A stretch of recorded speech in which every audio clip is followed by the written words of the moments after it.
Hi, I'm Yulia, and this is Red Lines, a show where we dive into daring subjects and cross red lines of political speak. We're going to be talking today about propaganda, a subject you're very well familiar with, but we're not going to be talking about Russian propaganda and what they do wrong. We're going to be talking about what they do right and how they succeed so much and what we can do to succeed as much as they are, but with the truth. Hello. My name is Anastasiya.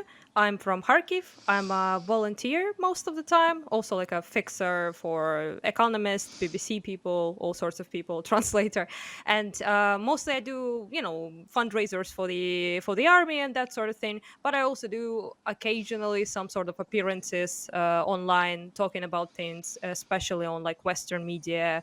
Recently, have been on Piers Morgan, which is pretty big, I suppose you could say. And In a very yeah, that's badass that's what I do. way. In a very Thank badass you. way, starting off propaganda. In case you were wondering where you might have seen her. Starsky? And I'm operator Starsky, also known as Andrew. I'm a Ukrainian veteran, 10 years in service. Currently, I'm studying how to counter Russian propaganda. I talk a lot about Ukraine, what happens on the front lines, keep people informed, keep this connection with this absolutely amazing community of Ukrainian supporters around the world. And I talk about Ukraine, Ukrainian culture, and other things related to our beautiful country on my second channel. Awesome. Well, I mean, operator Starsky is not, is not the first, is not a first-time guest on our channel. I often joke that it's me and Starsky against the world here, most of the times. But yeah, today, or it's me and Starsky against the propaganda on this channel. But today, I kind of wanted. We often talk actually with Starsky about Russian propaganda and how effective it is, or we kind of dispel Russian propaganda and try to try to tell people how things really are, right?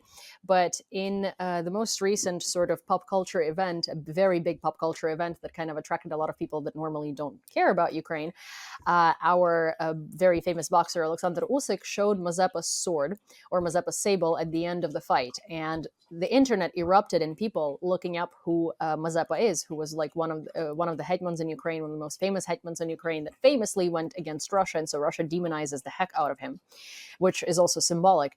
But that did something very interesting that Ukraine normally doesn't do. It put Ukraine in pop culture in a way that interested a lot of audiences, very kind of like inadvertently and subliminally in Ukrainian history, audiences that normally wouldn't care about Ukrainian history or history in general. Oops. So I wanted to talk about propaganda from the perspective of what Ukraine isn't doing right and how we can change that and do things more right like in a way, in a similar way that Russia does them, but obviously not with made up BS information, but with reality. So what are your guys' thoughts on that? Who wants to start? Should I or should I you? guess you think Uh, yeah, it's Yeah, here, as so. far as I usually also talk about Russian propaganda, so it's a new topic even to talk about for me because I mostly say this, this, and this. Russians are lying here, lying there, doing this, doing that. But when it comes to us, I think we should really all kind of like consider the reality that why there is such a big attachment to Russian culture in the West, and mostly because it was exported, obviously, to the West much more than Ukrainian culture was, but also because it's so, like you said, inside the pop culture. So when people think of like exotic Eastern European people, they usually think of Russians. It has changed a little bit, thankfully, recently. We have been on people's radar. Polish people have been more on politically on the radar and everything like that. But mostly, let's be real, like most of the world really thought about all this part of the world as Russia, and it is part of Russian like imperialism and Russian plan essentially to make everyone invisible besides Russian, great Russian culture. And they both physically did it by literally exterminating artists and, popular figures from other groups of people like Greeks, Ukrainians, Georgians, whoever you say, they exterminated a lot of people who could have contributed to culture in the world, right?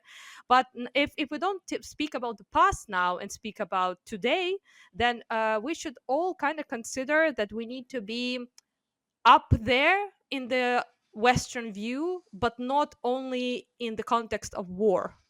So, like in the context of, for example, this situation, like boxing is something that people all over the world enjoy, and Ukraine is quite famous for our boxers for good reason because they're great.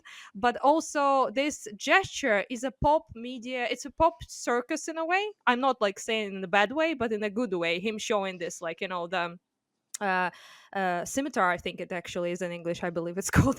Yeah, so him showing this, and people like, what's that? It's not just any scimitar, it's this scimitar of this person. Oh, he was fighting against Russian imperialism, right? So this connection is something that we mostly speak real things. We speak about like the tragedy, we speak about the war, the death, and all of that is important to talk about. It's obviously good, but people are also very attracted to things that have nothing to do with war, that we aren't really selling much, in my opinion at least, because when people think about Ukraine now, they only think about war, and understandably so. But I think we kind of need to start exporting some other things of our culture that has nothing to do with war, essentially.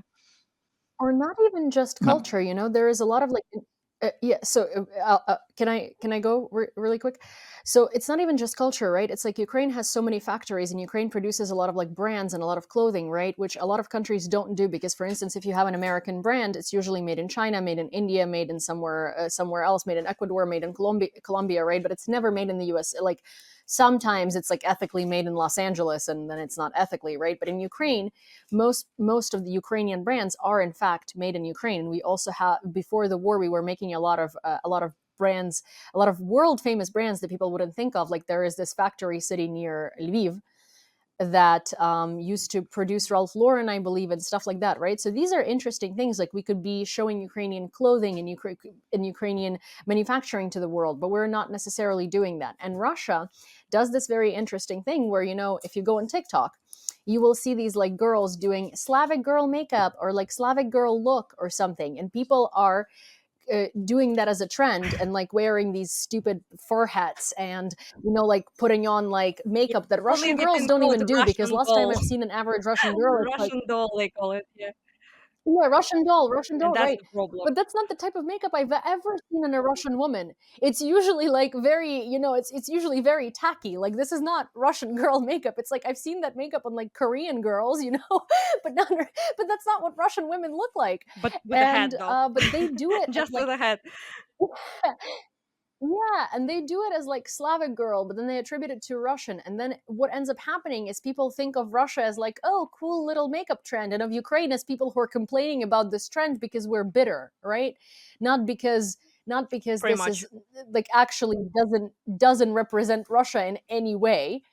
Or Russia does these things where there was this movie that came out recently. I don't know if you guys heard about it. It's called Honora, and it had a lot of like backlash in the Ukrainian community because it's filmed about Russian Jewish people in Brooklyn. And there is this, I didn't watch the movie, but it's basically about this like girl Honora who was, I guess, like a prostitute of Russian Jewish Brooklyn descent, and she fell in love with Oops, lagging. a guy who came from Russia, and his oh, what was the last thing you heard? A guy.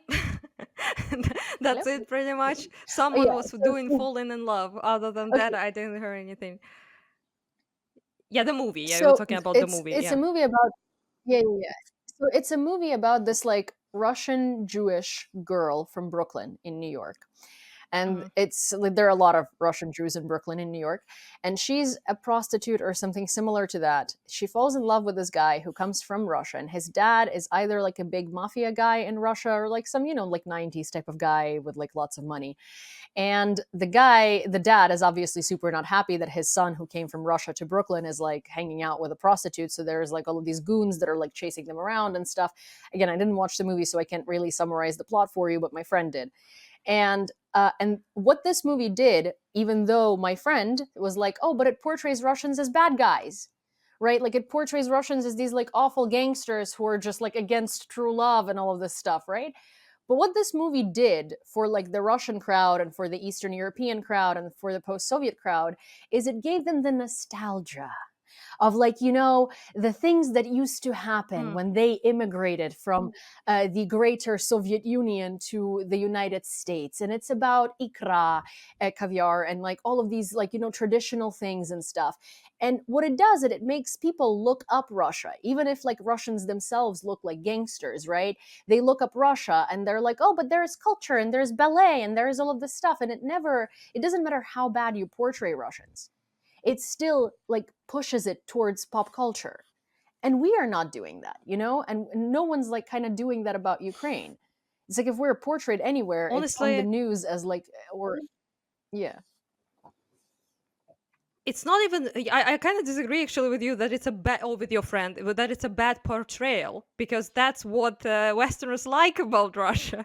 That's the ikra bandits, prostitutes. It sounds stupid to us, obviously. It's something that it's like it's a stigma that Eastern European women in particular don't want to be associated with, and but for Westerners, it is the appeal. It is that exotic. It's like the makeup you brought up. It's their version of Russia. It's their vision of how Russian girls look, with white sparkly makeup, with the snow and bears behind them. It's their, like, it's the fantasy, and that's why they're so. It's also what they're so attached to. The Westerners, they're not attached to real Russia with the alcoholics barfing on the streets. They're attached to this, to this, like, interesting, exotic, special thing, right? And it is promoting Russia, that sort of thing. Yeah, and it also promoting that vision of Eastern Europeans. So in my opinion, it's not great, obviously, to be promoted as bandits, prostitutes, and all that, but and criminals, essentially. But yeah, but we don't have that sort of export, and that's true. I guess in a way you could say we had like a big export moment with 20 days, Mariupol, because of the Oscar and the hype, international appeal that was, it got us a lot of attention. It is war related, obviously, as war related as it gets, but also we don't have like those things we do have actually get caught on, like our memes caught on, like people, things like that. I don't know if you know, it's pretty popular. It never was that way before. Really, nobody talked about our memes, or like a boxing things, or like even NAFA itself. It's not Ukraine made, but it's like related quite a lot to Ukraine, right? And I mean, like, fellas on the internet defending us, right? So all of that is, I think, is good, but we don't have enough of that, with which I agree. And we also don't have like we do come off as whiny, though. And I know why I whine as myself as well about Russian shit. I'm not saying I am not guilty of it, but we come off as always complaining, while Russians, they really are not that complaining. They're just, here's a great Russian culture. We're Russian people. We're lovely. We love everyone. We ain't doing anything wrong. And Ukrainians see them, a Russian actress in some like TV show, and they're like, cancel that shit. And I understand why, and I empathize with that, but it comes off pretty not that good to other people, especially who are not really that interested in seeing what Russians are actually doing. So instead of like thinking about, oh yeah, those like people doing war crimes every day and hunt people with drones in Kherson, that's what we think about when we see that Russian actress, right? But they're not thinking about that. So yeah, I don't know. What Starsky, what do you think? What should we do? How can we popularize Galushki or something like that more than it is? First, Nastya, tell me this. Do you know this theory that pet dogs look like their owners? Yes. I didn't want to say anything. Okay. Do you think it's true or not? I think it's true. Yes, there is a connection there, definitely. Yeah. Yeah, Starsky, Anyway, are you calling me I a think woman?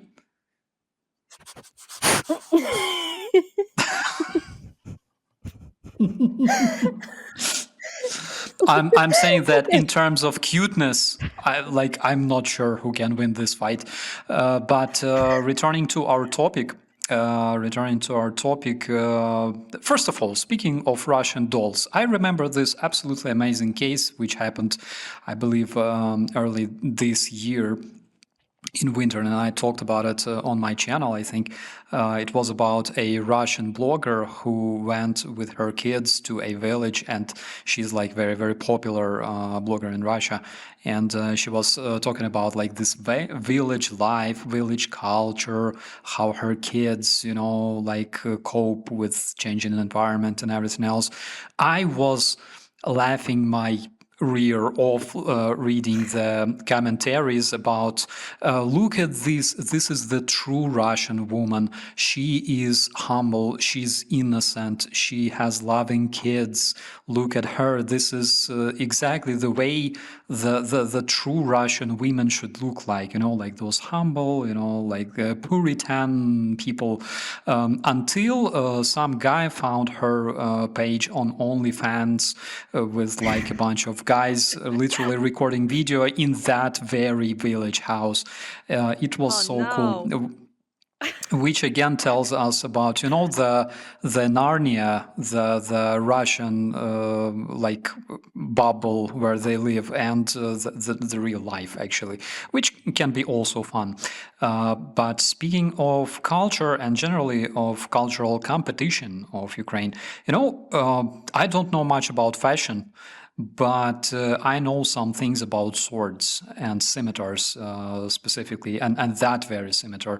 And people are doing extremely cool thing by Googling and searching information about it, because scimitars were popular in our part of the world among Ukrainian Cossacks, among the warriors of the Ottoman Empire, the Turks. Turks, yeah. So like Middle Eastern guys, then Polish guys, Ukrainian guys. We enjoyed that stuff, and scimitar was mainly used by cavalrymen, even though Ukrainian Cossacks were mainly infantry, like we were not really into riding horses. But the war leaders, like Mazepa, for example, they definitely had scimitars. And another interesting fact, by the way, is that on the logo of Zaporizhian Siege, you can see a Cossack holding a musket and a scimitar. And interesting fact about it is that Cossacks were the first professional not medieval, but it's like 16th, 17th century infantry in Europe that mostly relied on firearms. When they adopted firearms, basically they, not like they forgot about their sabers, but the idea was that why do you need a saber if you can eliminate your like enemy with the firearms, with the musket? That is so cool. There was this excavation I believe near Zhovti Vody, but I can be wrong, where they found plenty of muskets, right, remaining, but they almost found zero scimitars, because Cossacks were only armed with the muskets, and muskets were much more expensive, actually. So those are the things that people can discover by just Googling about such things in the Wikipedia, And the reason we are not, like, the reason why people must Google to learn it, why they don't know it on the first place, is literally because our marketing sucked, and it still sucks. It keeps sucking. And if you want to fix this, okay, let's talk about, again, cultural competition from a standpoint of an academic. I don't know. I have a and education in this field a bit in communications. You need a strategy. You must understand what do you need if you want the world to talk more about your country. What kind of sectors, what kind of fields you need to improve in terms of image of your nation, of your country, your international image. Then you need a strategy. You need to make an assessment. You need to understand what do you want more. You want Western audience to watch more Ukrainian cartoons, for example, or for example, there is a different demand, or for example, there is a different different proposition from Ukraine. We have a lot of movies about Cossacks, Dovzhenko, for example, like whatever. And you basically need a strategy. It's not like you just need to randomly, invest in different projects and then hope that something works. No, you need a strategy. You should always have strategy. That's much further than some random investments. It doesn't work like that. Russians, unfortunately, know that very well. They have very effective mythological design. So when they want to design like an image of a Russian person, what do? They create this image. They say, look at this Vanka from Ust-Pizduysk. This Vanka is a veteran of Chechen War. He's extremely naive, extremely friendly Russian guy who can literally kill people with a pen or pencil. He grew up in a bad environment among mafia, but of course, because his parents gave him good education, he grew up a true patriot and a friendly person. And this brainwashing works because people work on this image, people work on those myths. We don't do that much. I remember back in 2010s. Okay, I was a bit dipping my nose into this cultural community that we had in Ukraine, and different ideas that I've heard about how to make Ukraine more popular. They sucked so bad. They were crazy and they sucked so bad. So the biggest problem, just to finish this real quick, the biggest problem is that we don't really have a strategy. We don't know what to say about Ukraine. And unfortunately, nowadays, people outside Ukraine learn about our country because of war, due to the war. It wasn't like that, they didn't hear about Ukraine prior to 2022. They possibly heard about Ukraine in 2014, 2013. Yeah, but besides that, nothing. And we never worked on this. And by we, I mean people who governed our country, who managed our country, because unfortunately, this country was at least I have this impression. The country was ran by people who never really cared about it. So, and we have to change it. So we need a strategy. We must understand what can we tell about Ukraine, what people need to hear about Ukraine. And we gotta invest, and basically state must help different creators in creating their content, in sharing their content, because Ministry of Education and Culture of Ukraine, for example, or Ministry of Sport, Ministry of Youth and Sport, sometimes randomly you go to an event or you read about an event and you go, this event, it's not bad, but this event is funded by Ministry of Education and Culture or Ministry of Youth and Sport. How cool is that? What the hell? Why do you learn about random events? Why it's not systematic? Why there is no strategy? Strategy is the key, in my opinion. Well, I wanted to kind of add to it, as in we definitely have no strategy because Russian poets and Russian writers are are sort of included into world classics, right? Like there is Franz Kafka, well, not from Russia, but I'm saying like there are writers Yeah, that everybody yeah. knows. It's like Don't call. Yeah. Dostoevsky, yeah, Dostoevsky, yeah, Dostoevsky. Tolstoy, Dostoevsky, No, Pushkin, but I all of meant like people, all of no, that. but I didn't mean like Kafka is from Russia. I guess it was like bad phrasing, but I meant like there are writers from different countries that people know as classics. Kafka is one of them, right? There is like Guillaume Apollinaire, and his like poetry is most people learn Pont Mirabeau in high school, Oops. right? There are like all of these classic writers that people know, and a lot of them are Russian, right?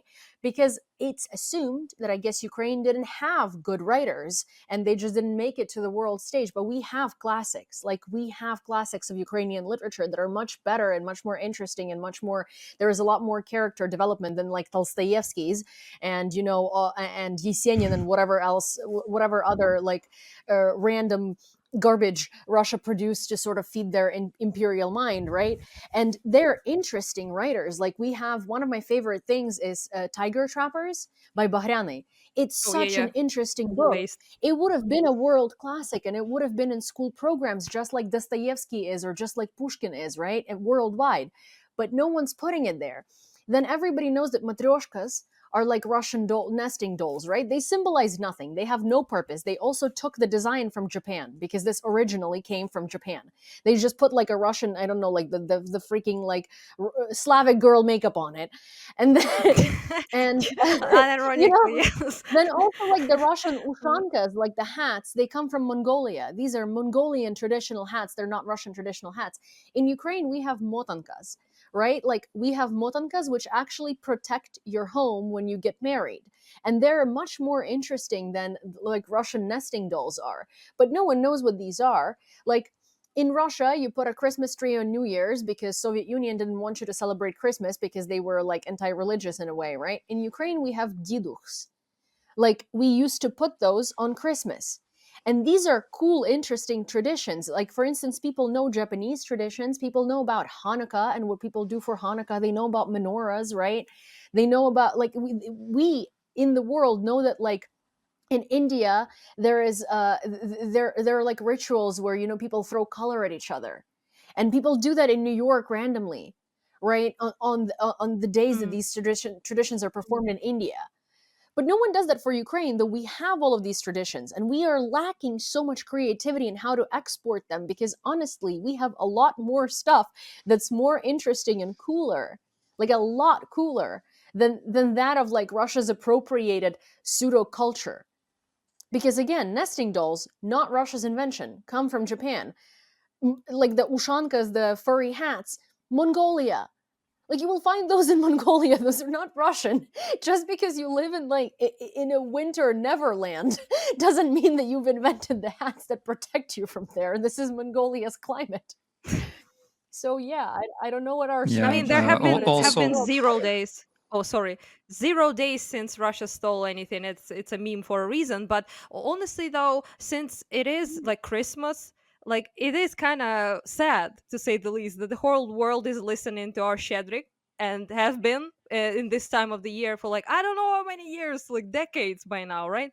And most people, if you ask them, have no idea where this song comes from, don't know the story of the author, like how he has been essentially killed, right, by and Russia in particular, KGB. And it's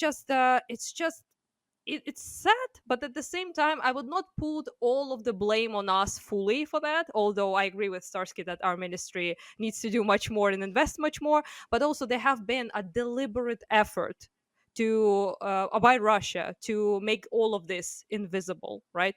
And this is something, for example, that many other countries you mentioned didn't deal with. They hadn't dealt with the country that was actively trying to kill people of importance of culture of anything, but also appropriate them culturally. So make them like I am still not okay with the fact that most people. Oh, my camera is out of focus, but I don't know why. But still didn't know why borscht is Ukrainian. Like most, it's only recently UNESCO, I believe, qualified it as finally Ukrainian heritage cuisine, right? So that's, of course, we can do more. For example, like I think our great expert right now is Stalker, okay? Everyone is talking about it, and it's a huge game. It's a game with a big legacy, and I'm super happy that now this legacy is related much more to Ukraine than it was to Russia when the first game came out. And yeah, so fix, like, for example, even the series, TV series Chernobyl, they brought so much attention specifically that it was in Ukraine, and it was Ukraine who suffered from the, from the radiation and everything. So all of that, although gloom and doom, still depressing and tragic, but it is, our history is like that. So part of our expert will be like that, obviously, right? But You know, yeah, I do agree with you that we should promote all of that much more, but also we shouldn't forget that one of the main reasons why it's all of that is unknown and hidden is it because there was deliberate effort to do it. Like, for example, I'm Greek partially, right? And my father was, and most people in the world, for example, consider Kuinji a Russian artist. He wasn't. He was Greek, Ukrainian Greek, who painted in Crimea primarily, right? And that's, it doesn't even, it doesn't, it's not just mhm. Ukraine. They did it to everyone essentially, right? So I don't know how exactly we're supposed to like reclaim it fast enough, I guess. But probably there are some efforts to sponsor culture things, to maybe our government should definitely bring more attention towards our new artists, towards our newer things that could be exported to people. But it's difficult. We should acknowledge that. I think that it's quite difficult considering that all of this is considered either Russian or nobody knows about it. You know, another like Yeah. interesting thing that happened is like a phenomenon that I've noticed. One of our greatest exports is like vyshyvankas, and people don't even realize that it's Oh inspired by yeah. vyshyvankas. Like at some point since 2014 to like 2022, I would go into stores like pop culture stores like Zara, H&M, and there would always be literal vyshyvankas. And they would not be, people wouldn't know where this design came from. Like they look like a vyshyvanka, like a cheap vyshyvanka, like not a handmade vyshyvanka, but a vyshyvanka nonetheless. It has all of the like designs and like embroidery. It's usually not actually embroidered, but it looks exactly like a vyshyvanka. And they were like trendy and popular, and all of these girls in New York were wearing them in the summer, right? And these dresses and these types of things, and no one knows what it's for.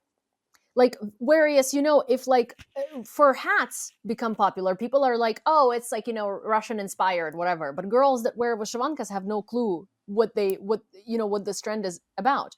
Or even in 2022, a lot of, so blue and yellow became a very popular color, right? Like it was Pantone colors of the year and all this stuff. And I will tell you that a lot of people, even though in 2022 most people have heard about the war in Ukraine, literally had no clue where these colors came from. Like I was living in New York at the time, and I would walk around and there would be displays not supporting Ukraine, but of just like popular items, and it'd be like, sweatsuits that are blue and like blue on the top and yellow on the bottom, or like in the windows, or like people would combine blue and yellow items for outfits because it was trendy. To them, these were trendy colors. They weren't supporting Ukraine. It was just trendy. And I walked into the store and they made a set of it was Brooklinen, and they had it's sheets. These are sheets made in Brooklyn, and they had like blue sheets and yellow sheets, and in their display window on the bed that's in their display, they put them together, blue sheets and the yellow sheets, and they were selling them in like sets, right? And I walked in and I was like, oh, this is so cool, you guys are doing a campaign to support Ukraine. And this guy was like, the sales guy was like looking at me like I have three heads, and he's like, what? And I was like, you have blue and yellow in your display. Like you realize that it's blue and yellow because everyone's doing blue and yellow because it's in support of Ukraine, right? And he's like, oh. Like he just put these colors on display together because he saw them flying around everywhere, and it was like trendy. People were wearing these things, and I was just like, where are we going wrong? Like, what's happening? That even in the peak of war, where like Ukraine is in all of the headlines, this person managed to figure out that blue and yellow are trending, but did not manage to figure out why. Like, how does that happen? Like, where are we Media going as wrong well. constantly? I must complain about media right now because I know it's not exactly on topic, but that's partially why. Because I believe, I might be wrong, but people told me so, that I was like either first or second person on Piers Morgan talking about the war. They have been talking about it a lot for 3 years with people like Horton primarily, to my sadness, and that's why it's hard for us to get our voices out there. Like, and it's hard for us to even, like, I brought it up. Never, it doesn't matter what you think about like Palestine, Israel in terms of like the conflict, but when they talk about Palestine, they have Palestinians on, or they have activists that are Palestinians who live in America, for example, but they're ethnically right from that part of the world. So if they talk about Israel, they have Israelis on, or people who are have Israeli citizenship and American citizenship at the same time, right? And nothing like that is happening with Ukraine. Just look at the media, for example, the first legacy media, big media that reported on human safari drones killing people in Kherson, that they filmed themselves, Russians, and put out hours of footage of that. Financial Times is the first journal that posted anything about it, I think a couple of weeks ago. It has been happening since beginning of September. So here's the question. There is not something we unfortunately can do something about. In New York Times, or New York Times if you want, they post Russian opinion pieces about us, not Ukrainian opinion pieces about us. And that's also a huge thing. So Russia not only guessing. our culture expert is not great, yeah, let's be real, right? But it also has been very much damaged by Russia, but it is now currently damaged by Western media and Russia again, because it's the coverage is abysmal. It's abysmal. Things that are happening now, I scream about it everywhere. Like Ukrainians scream about it on Twitter, on like platforms, but most people I know message me and they say, I only know about what is happening in like Kharkiv or Kherson because you post it on Twitter. So I only know about it because I see like your or another Ukrainian person posting things. It's nowhere to be found in big platforms, and most people, they get their news from there, so they know everything there is to know about, for example, Palestine and Israel. Like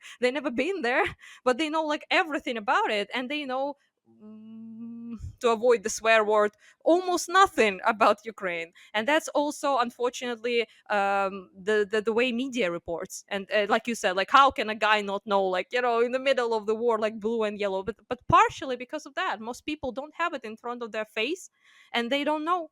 So I don't know exactly what Ukraine can do about it. We are, like, I think, doing our, like, our best in terms of trying to bring attention to things, especially like regular people. Even our like government, in the sense, like Zelensky, and his team did plenty of diplomatic missions of talking about Ukraine and things like that. And not all of them have been fabulous, but some of them have been good enough. But yeah, what can you do about that? How can you make them care if they don't see things they should be caring about? So in that Uh, sense, I'm big upset about it every day. Yeah. Look, there is Foundation Ruski Mir, okay? This foundation has its representative offices in more than 100 countries of the world. There is Россотрудничество that also operates in approximately 120 or 140 countries of the world. And they make different events, they make different scientific cooperation with the other countries, other scientists, etc., etc. What does Ukraine have? Ukraine have Berkeley Borscht. It's a student group in Berkeley, and they gather time to time. Actually, I invited one of their guys on my stream sometime, and he told me about this. We have Berkeley Borscht, and we need more groups like Berkeley Borscht, preferably in every country. And that will work because, first of all, food is something that unites people. We all like food, especially if it's Ukrainian cuisine, come on. And second thing is, we need that. We are not represented anywhere on behalf of state, like of course, like we are represented as people, which is more valuable, less effective, but more valuable, of course, but less effective. And we need such groups in every country. We need to open Ukrainian cuisine clubs in Berlin, in Paris, and invite celebrities. We need people from show business to participate in this. This will work, but again, who needs that except for us, right? Like, Yeah, nobody, let's be which is great, honest. yeah. Yeah, why whole Ukrainian culture and sorry, why whole Ukrainian culture, why our history is based on this whining, on this tragedy, etc., etc. Let's look inside of us, okay? Only in Ukraine, Kuzma Skryabin could become like an idol with songs like "We were betrayed", нас зрадили. We are effed. Ніхто не чує щурів, які прогризають нам дно. Like, Kuzma Skryabin became famous in Ukraine because his ideas of being betrayed, of this zrada idea, he rest in peace, but anyways, resonates with people's minds, with what people feel inside, because they feel betrayed, they feel like there's no tomorrow, they feel like tomorrow will never come, you know. And it's so much different from the image that we're trying to show. Like, you don't believe in tomorrow, you don't believe in yourself. Why do you expect people from Europe to believe in you? Like, what do you expect yourself? So, thing number one, I think, like, the basis of everything, right? The foundation must be motivation. We must stop being whiny and depressive and stuff, and we should start motivating our friends, our neighbors from other countries, and that will work. And of course, food, because like you cannot talk bad about food. Food is always nice. Yeah, diaspora is opening up some stuff. I see, like some shops in Ukraine, and they're becoming quite popular. Also, I just remembered our actual export was also Eurovision. It's mostly Europe, though, not America, but it's also something that we have been actually relatively popular because of our performances there that have been quite, epic, let's say, quite memorable compared to other people. And yeah, I do agree, though, that we have to. I am not a complainer usually, like, but I also have to fight the inner zrada, sometimes, but not really. I mostly am a peremoha kind of person, right? So, but it is kind of like you brought it up, and I just thought about it that it's in our own country. It's like that. So you have like two groups of people, essentially, people who are like very dedicated towards the victory, future. They have like, yeah, they are down sometimes, obviously, like everyone is down sometimes, right? But overall we are kind of like trying to strive for, like, I sometimes, no offense at all to our friends in Lviv and like the Ukraine, but sometimes I speak with them and they're more doomer than me.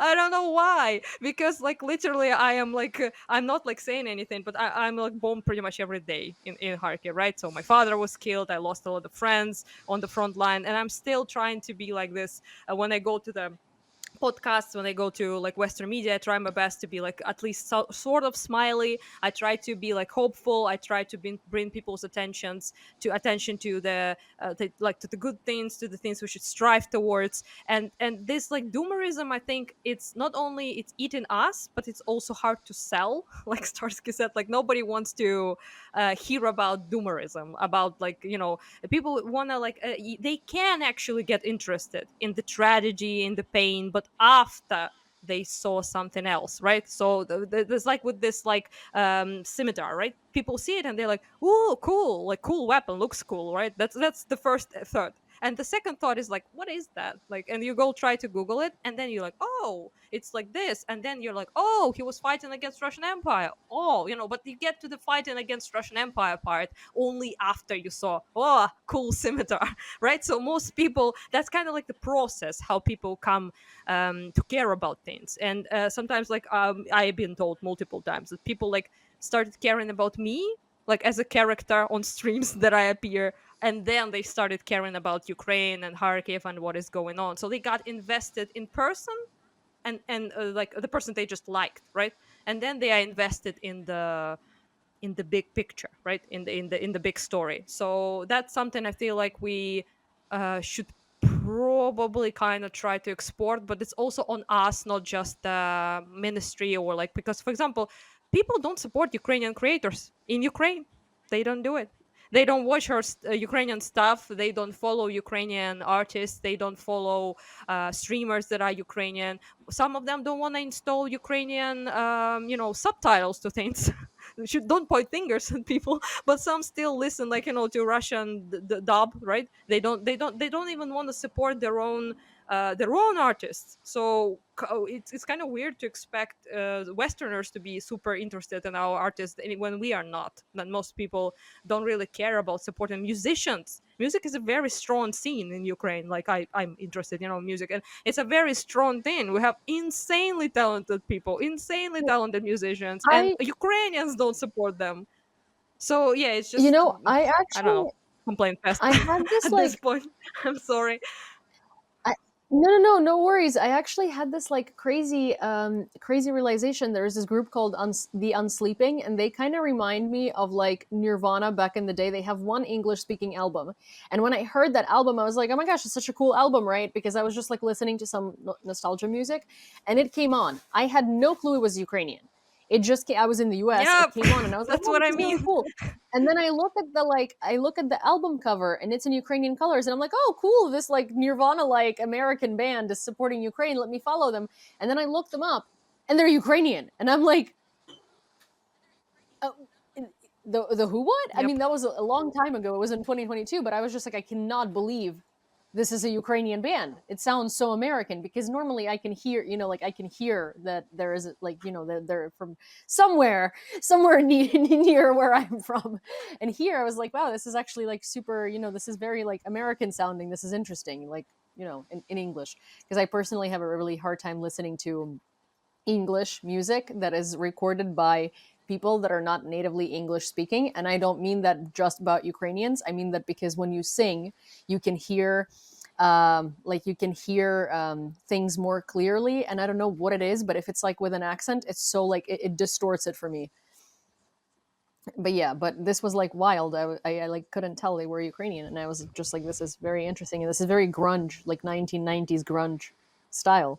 Oh Yeah, my and I'm God. I'm going I'm going to make a bet the absolute majority of people in this country have no idea about this band and about like most other things. That's exactly what I meant. So it's, for example, when it comes to like popularizing things, right? You have to have clicks. You have to have like likes and views on YouTube or wherever it is. Like today's world kind of works like that. You have to have exposure via social media, right? And I see so many people, like even from my like closest circle, that are have like don't have like any Ukrainian music on their like Spotify or whatever they use. They don't have any artists at all. They have like some Russian ones till this day, like, right? And it's a whole other topic, right? About paying them money. It's a whole other situation. But in a sense that I just something that we could actually do, like not our government but just us regular people. We can do it. We can support our artists and be giving them visibility, so they are also visible abroad, right? Not just here. So that's just something I kind of came up with, like that I can do, since I'm not a politician. Yeah. Back in the days, I think like 2016, 17, maybe even 2019, I noticed that shift that we started having some really cool metal bands in Ukraine, White Ward, Space of Variations, even like Hard Kiss. It's absolutely a new level comparing to what we had until late 2000s, when Ukrainian musical culture only developed, and we like experimented, again, Kuzma, Skryabin, Yulia, Lord, Katya, Chili, and like late 2010s, I saw a lot of bands that could be comparable, not even comparable, but who could compete with some of the best American bands, for example, because American metal bands, they are known for being like extremely cool. Estonia. The other day, I was in Dusseldorf and I met a guy from Death Rage from Estonian.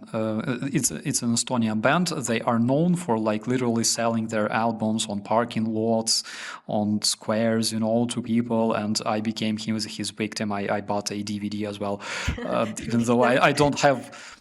I don't have any device to listen it on, but anyways, it was extremely cool. Ukrainian bands are very, very competitive comparing to other bands. And generally, Ukraine has a lot to offer.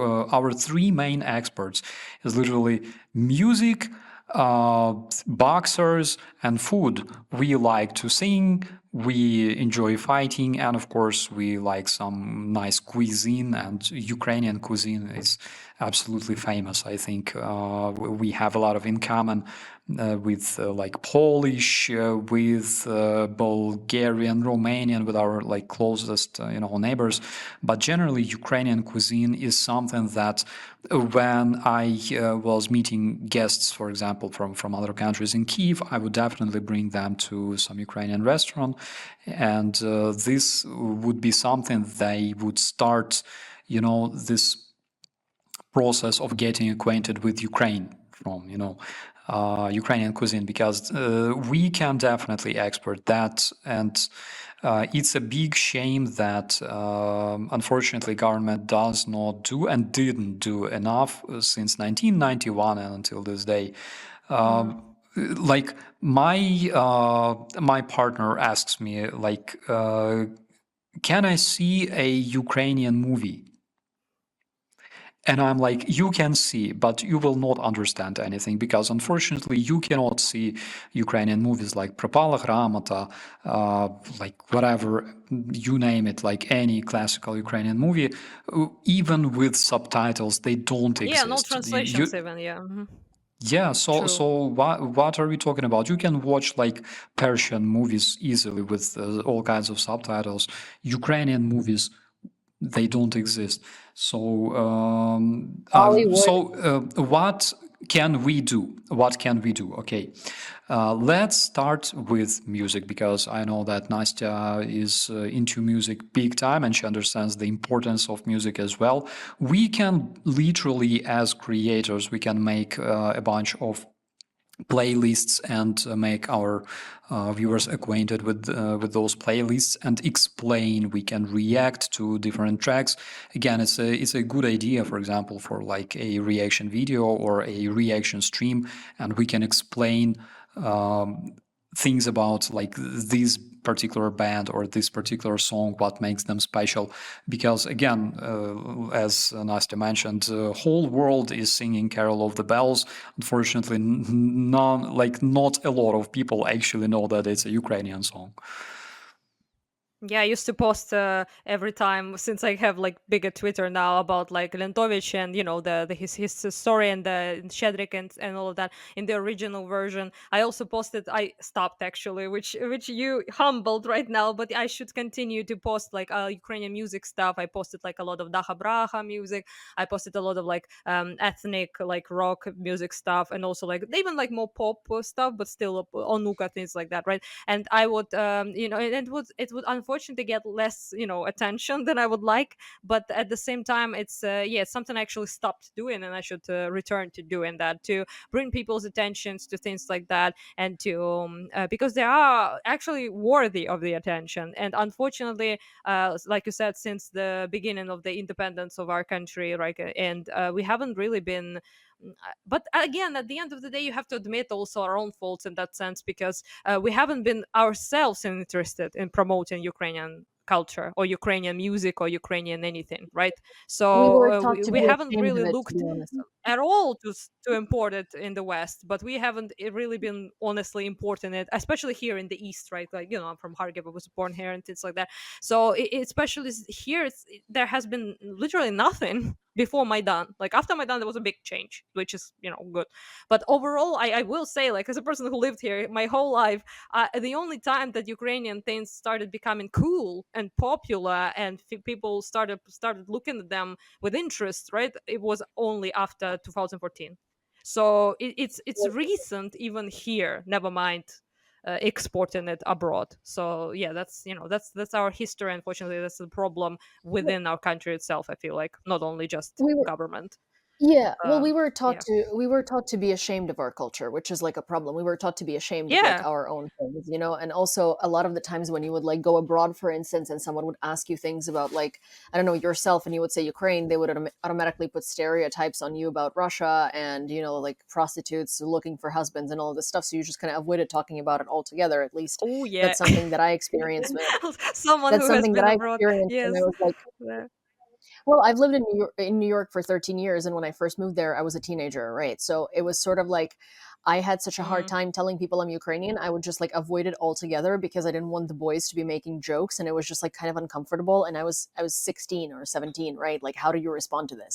Like, you don't necessarily know how to respond to it, and you went from like a place where I was raised in sort of like a very sheltered environment in a way, and like I had like like parents that told me I could be anyone and anything, right? And then I like move to New York, and people are like, trophy wife, and I'm just like, what? Like, absolutely, you don't know how to handle it, right? Especially at 16, when like your whole life you weren't prepared to know how to handle it because you didn't grow up in like an environment where people would tell you that. So it was kind of like a weird thing. But I think one of the things that maybe we should, in conclusion to all of this, do for 2025 is people that speak English as well as like we do, right? We should volunteer our time to translate books. I mean, like Ukrainian classics, and literally offer publishers, like I mean, foreign publishers, our like free our time for free to actually do that, because I feel like everyone that I talk to that tries to popularize Ukrainian culture through books or through things like that abroad always says there are not enough grants to translate books, and there are not enough things like that. But I feel Mm. like, lobbying like Penguin Books and being like, hey, I'm happy to, or even translating the book and then lobbying it to Penguin and being like, this is a classic. You know how you print Dostoevsky? Here is a very well translated book that you can just proofread. Okay, and here is like where you get the rights to it, and this is what you can do. And I think that might be, that might be like something that we focus our activism on in 2025, is not just dispelling Russian propaganda, but also propagating Ukraine in ways that we can, or in ways that fit our skills. Absolutely, But I I do the absolutely agree on subtitles. that. Yeah, I Yeah, do I subtitles absolutely. for a lot of stuff in English. Yeah. Sorry. That is so cool. That is absolutely important thing to do, because people who want to get more acquainted with Ukrainian movies or TV shows or whatever, they literally have no idea how to do it. Like, they can watch it, but they cannot understand this. And so I absolutely agree on that. We have to create more things, because one thing that makes us different from Russians in all kinds of frames, okay, is that Russian propaganda, Russian disinformation, and so-called Russian culture, they never actually motivate, right? And we, as Ukrainians, we are demotivated from like our birth, because we were born here and we have this важка доля українського народу, and things like that. So this is something that we must understand. We must become creators. We must become motivators for the rest of people. We should also understand one thing. We should never limit ourselves to our small part of the world, like Russians do, and like we did back in the days, back in 90s, 2000s in Ukraine. We were like, okay, why do we even care singing songs in English language if we belong to this tiny part of the world somewhere, on the outskirts of Russia? No, we should think broader. We should think like Western Europe. We should think Australia. We should think Canada, United States, South America. How many of Ukrainian Berkeley Borscht clubs are there in Venezuela? I have no idea. I doubt we even have one, but we should have them there. So we should motivate and be motivated. That is the most important thing for us as Ukrainians nowadays.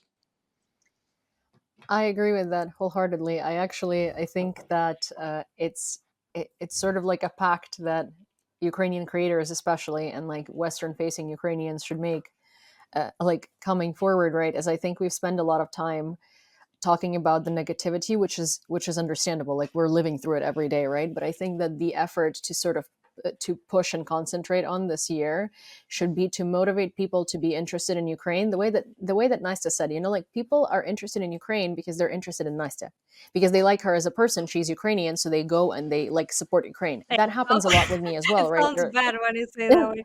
Yeah. No, but Blushing about it, it but it's happens true. to me as well.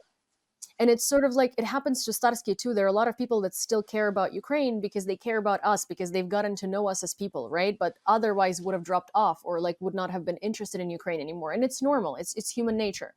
And so I think this is how we get people to learn about Ukraine, is we get people interested in Ukraine, not in the war in Ukraine, but in Ukraine. And then they get interested in what's happening to Ukraine because they now care about Ukraine. And I think that that should be our strategy going forward, both like hopefully on the country level, right? We can manage to do that, and also on the level of us creators. And I'm Freezing. so grateful that you guys were here today for this conversation, because I think that a lot of people are going to sort of like, you know, I think make the same conclusion and hopefully do the same things and help us propagate the same things, as well as learn a lot of new stuff about Ukraine and go and Google it. So if you were watching this video and you heard things that you didn't know about before in this stream, then go Google them.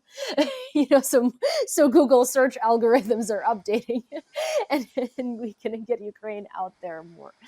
But thank you so much, guys, for this conversation. This was superb. And I really enjoyed it. Yay, Thank you so much. It was cool. Well, I hope this conversation was inspiring for you and you've learned a thing or two from it. I certainly did, and I certainly now know what to focus on in 2025. I want to wish you a Happy New Year and Merry Christmas. I'm still going to see you this year, but if I don't, then see you next year. And of course, if you enjoyed this video and would like to see more videos like this, don't forget to subscribe to this channel. Also, of course, subscribe to the notifications so you don't miss the next videos that are going to come out. Give this video a like and send it to a friend, because you never know who might be interested. And leave your questions, comments, and suggestions in the comment section below. See you next time.